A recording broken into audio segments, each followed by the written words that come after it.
All right, so starting in chapter 4, the first section of notes here, 4.1, we're going to be talking about dot plots and shape. So this is going to be a reading in chapter 4, pages 50 through 53 that'll go along with these notes. All right, so a dot plot, one of the simplest graphs to construct. You're essentially just taking data and putting on a number line with dots at each point on the data.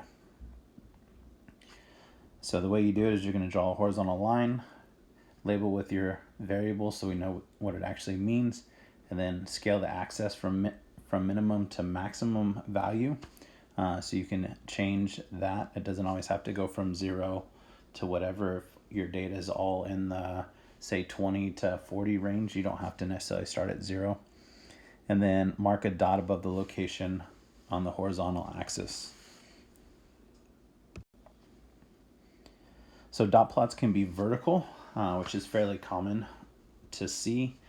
Fits with some other types of data visuals we've seen with our box plots and histograms, which we'll talk about later.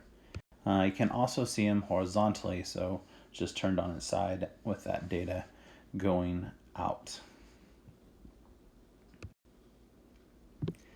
So dot plots do a couple different things for us. They show the frequency of each response.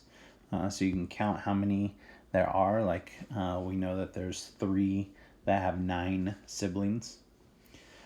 Provides a visual for some initial data analysis. So since it's easy to do, it kind of gives us a quick picture of what's going on. Some basic facts about distribution, which we'll talk about, and then no dots mean there is no response, there's no data in that. All right, so the part of the histogram dot plot containing the most data is the tallest part of the histogram. So there's a couple different modes that this will be. So in your reading, you'll find this and answer a question. All right, so hopefully you found the 3 different modes. This is a picture of a histogram, but it works for dot plots as well. You have bimodal, bi being 2 modes, or multimodal. Sometimes there may be more than one. So those peaks. Unimodal, they're just the one. It doesn't necessarily have to be in the middle. And then uniform, where it's kind of fairly flat across the data.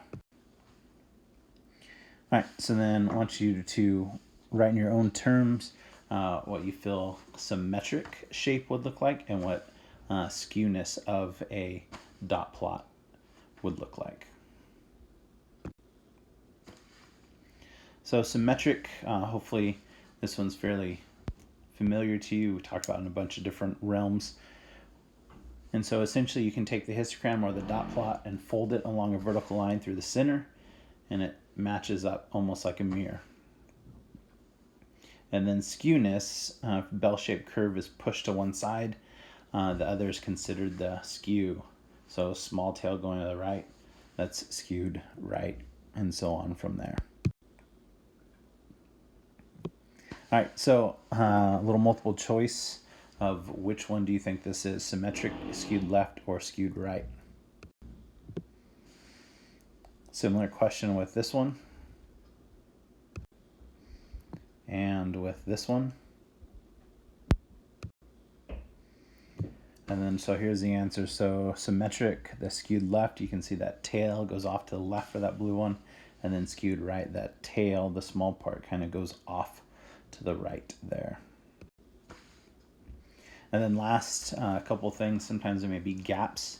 This is a little more specific when they're talking about bars for histograms, but it's true of dot plots as well. And then outliers at any data point or a couple data points that are really way out there separated from the rest of the data.